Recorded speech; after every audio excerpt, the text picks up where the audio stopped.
Hey, welcome back to Up North with the Nybergs. Ed here. Today is snowing and it's roughly, I don't know, 30, 31, 32 degrees. It's close to freezing. Hence, that's why we're getting snow. Snowing right now. We got probably, I'd say about a couple inches of dusting. We average about 145 inches here. So you can see that we've gotten a fair amount of snow today. It's middle of November, so it's certainly not unexpected. We typically get our first snowfall actually before this. But I thought what I would do is come down here, show you, give you an update on our wood stocking supply here in our wood storage area. We're pretty much full as well. And I thought I would also real quick put the moisture meter on a couple of these split logs and have you take a look at them. Remember, the goal is between 15 and 20%. In fact, I heard this from David. Rachel's boyfriend told me that in Norway, that any wood processor that sells anything above 25%, I believe, will get a fine in Norway. So you certainly, it makes sense to get it between that 15 and 20. It really reduces the smoke and you get a much greater fire and more energy from that piece of wood. So in any event, let's turn this around and we will put the meter on some of this wood and see where we're at. All right, let's see if you can see that here. This is a wood moisture meter that I picked up a year ago. I've got a couple other ones, but this one I like. It's made by Tavool. And let's go ahead and check. I pulled out a couple of these, just some random logs here that I picked out, and let's see what they're reading here. All right, this one is about 13.2. This one is 13.9 or so.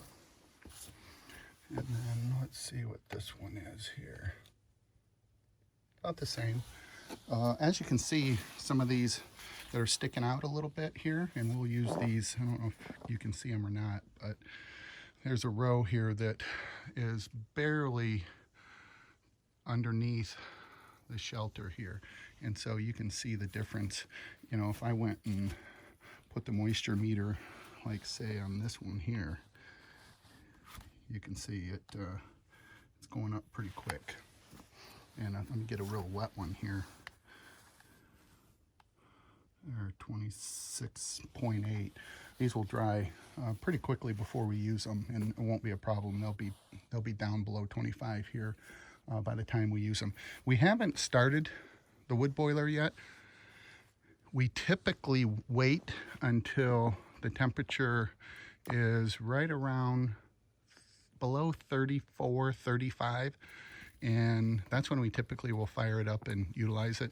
During the day, it's still been getting up into the mid to upper 30s and even close to 40 on some occasions. So we really don't like to use it then because we're really wasting the wood. The house is pretty well insulated, and if the sun comes out at all, we're just smoldering and wasting wood down here because the furnace never asks for the heat.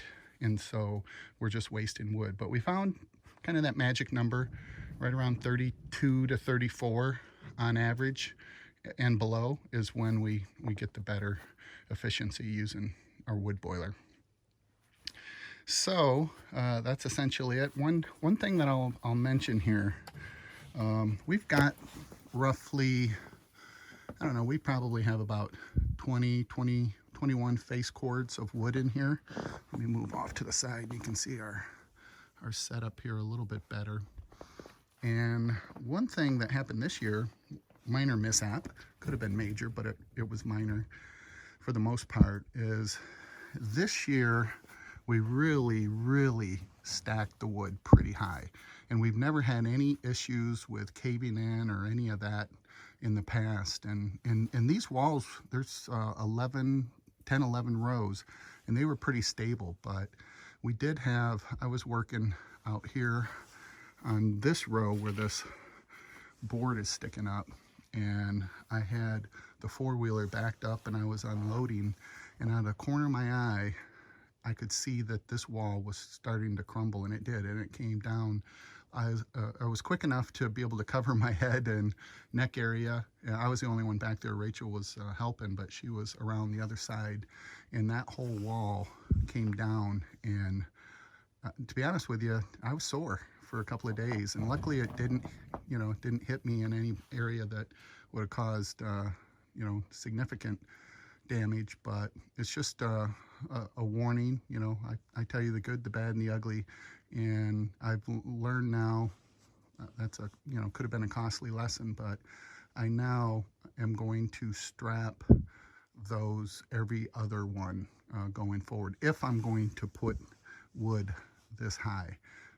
Before it was probably in the past it's probably been about this high, about 6 feet.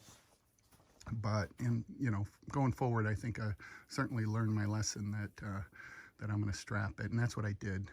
We removed these 2 rows. Actually, this first row wasn't on, and this was only half completed when it came caving down, and I'll show you a picture of that as well. But it's just a cautionary tale to make sure that for one, it's stacked really, really well and secure, and don't take anything for granted, and if you have to use straps to keep them this high, certainly use those for that safety that is required. So in any event, now I am going to head out this path and look for a trail cam that I placed, and for the life of me I've looked for it and I cannot find it. Now the leaves are down, so hopefully I'm gonna have better luck finding my trail cam and pulling out the memory card and see what's on it. So if you like these videos, consider subscribing, sharing them with your family and friends. I will do a more in-depth video on our wood boiler once we get it going and how it works inside. And until next week, this is Ed with Up North with the Nybergs, and we'll talk to you soon.